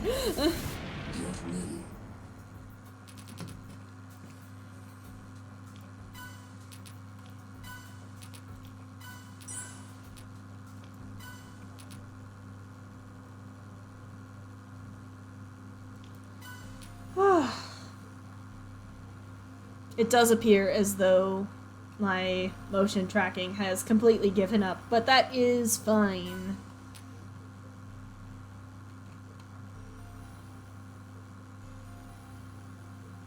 Oh, what the hell am I looking at? I'm going cross-eyed looking at all these shapes. So many shapes. I'm gonna take a nap after this, and all I'm gonna see in my dreams is shapes. No more moves. Okay. One more round. One more round. Unless it's like a really short round where I can't make it past level 2, in which case there will be another round.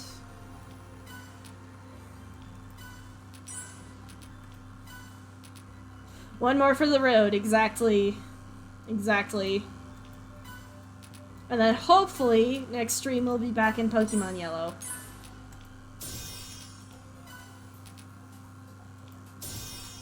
Because, I mean, Bejeweled is running really, really well. Genuinely.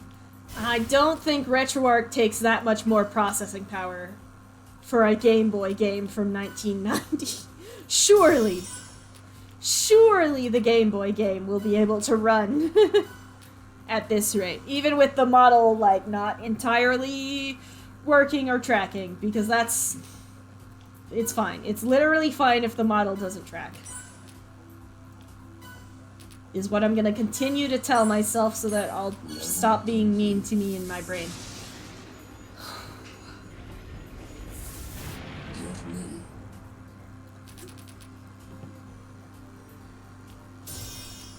And then, because obviously we hit the point goal for the Mountain Dew tier stream, so that definitely has to happen. What I really want it, I really want it to happen after I get, like, a stream setup that's actually good, because there's not going to be much else going on visually besides the model.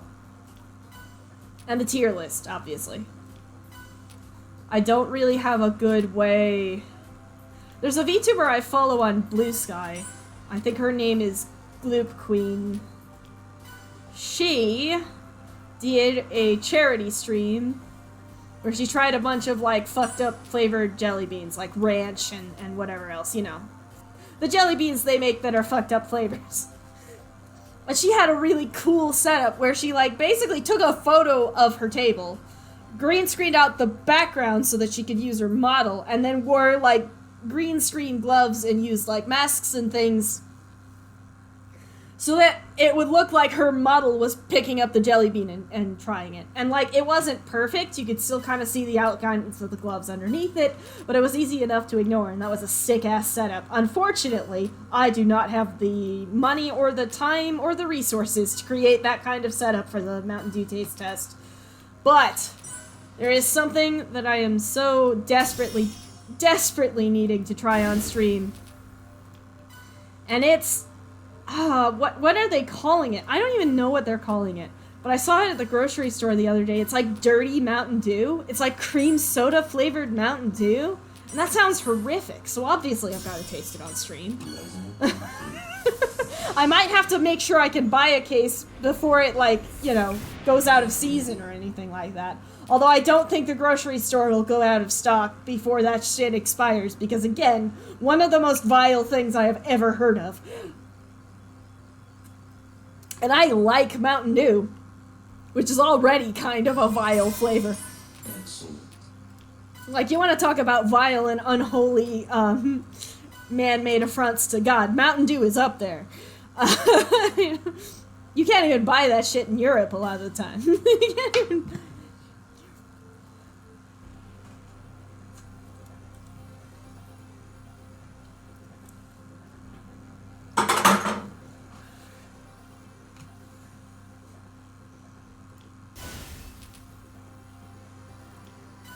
But yeah, you bet your ass we're tasting the frickin' cream soda Mountain Dew on stream.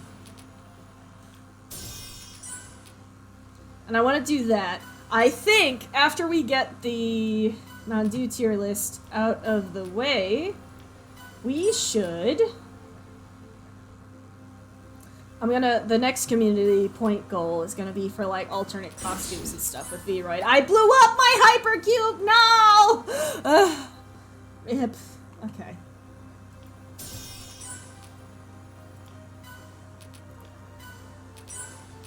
But yeah, this is why the people who miss the Bejeweled streams, this is what they're missing out on. All the behind the scenes talk, all of the planning, sneak peeks, that's what you get at the Bejeweled stream. And all you have to do is sit through 3 hours of me rambling about Utao incoherently.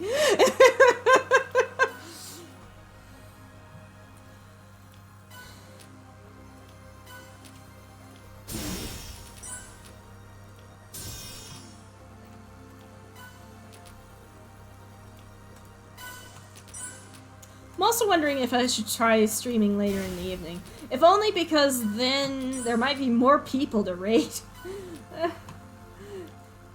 Because I've noticed not a lot of people stream during the day, or at least what the time that it would be the middle of the day for me. I figured like an afternoon stream on a Saturday wouldn't be too bad, but I'm wondering if streaming later at night would be better off. Pardon me.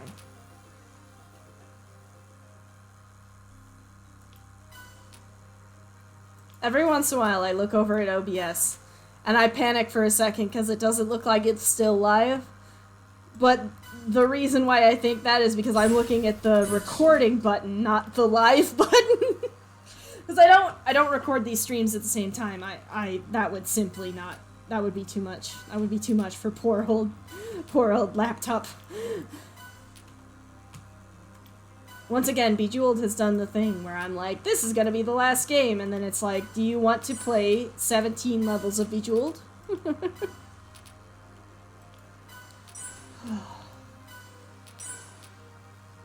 Christ, I'm tired.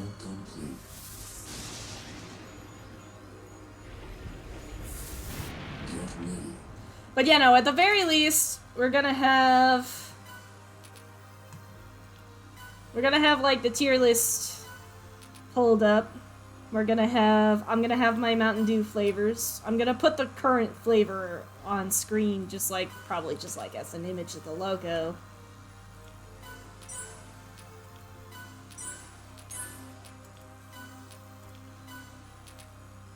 And then y'all can decide if I have good or bad opinions about Mountain Dew. Hashtag not sponsored. Not sponsored. I am not sponsored by Mountain Dew. I wish I was, though. They probably pay pretty well.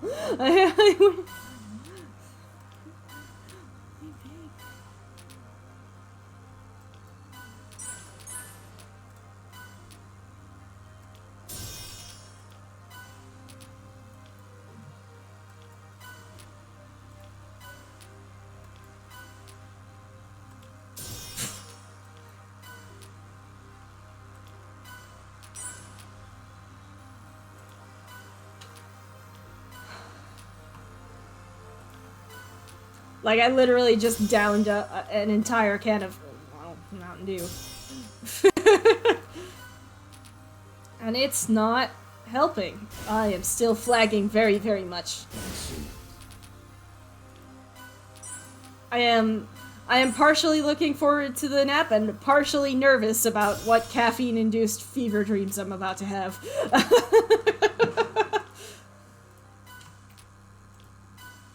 But I'm no stranger to strange...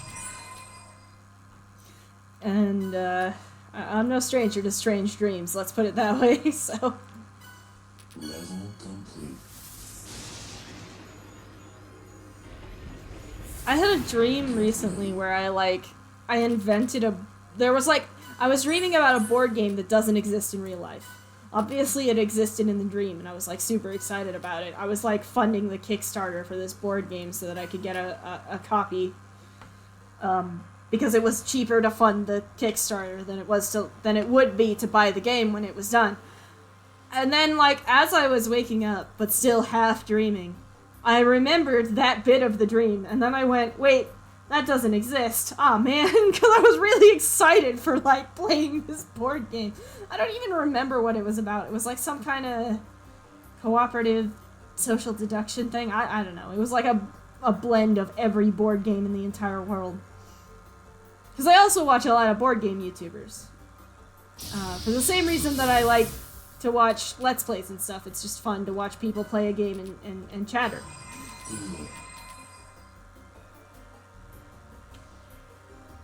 The Bejeweled gods will not let me go. The Bejeweled gods are not gonna let me go, folks.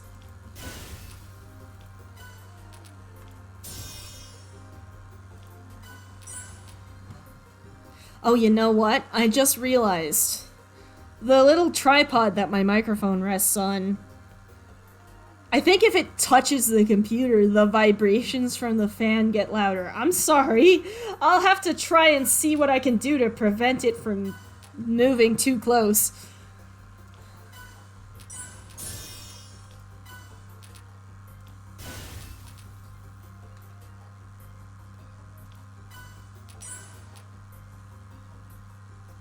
Also, it sucks because it's graduation weekend, and this is a college town, so everywhere is, like, horrifically busy.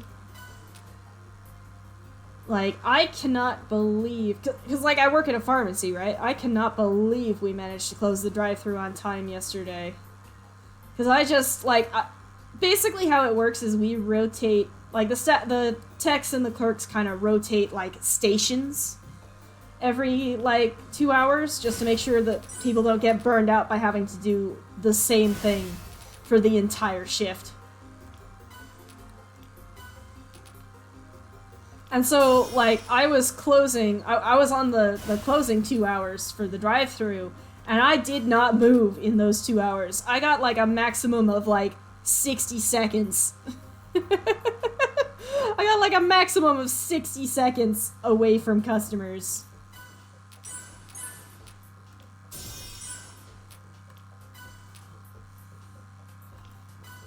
In that entire 2 hour span. And we still managed to close the drive on time. I do not understand that. I mean, I'm grateful for it, but fuck, dude. I was just standing there going like, yep, we're gonna close late today. Because obviously we can't close it if there's still people in line. But the problem is, people see people lining up outside the drive-thru and they're like, oh, you're still open. Let me go get my mids. And it's like, no, we're closed. We closed at 7. We always close at 7. You know that. I know you know that because you always show up 5 minutes before we close.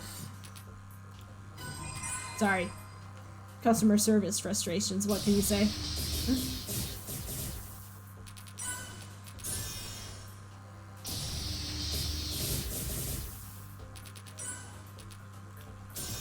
Like, I don't know. I was raised that you can't show up to a business 5 minutes before they close and expect service. But evidently, other people did not learn etiquette growing up.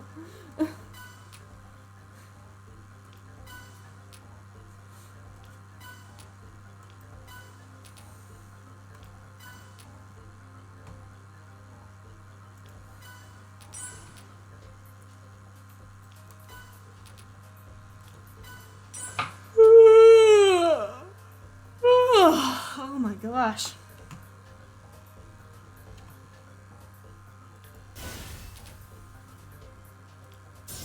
No more moves. There it is, folks. Okay. Woo! Finally, we have been freed from the game. Looks like we're coming up on an ad break, so we'll try to make this quick. But thank you for so much.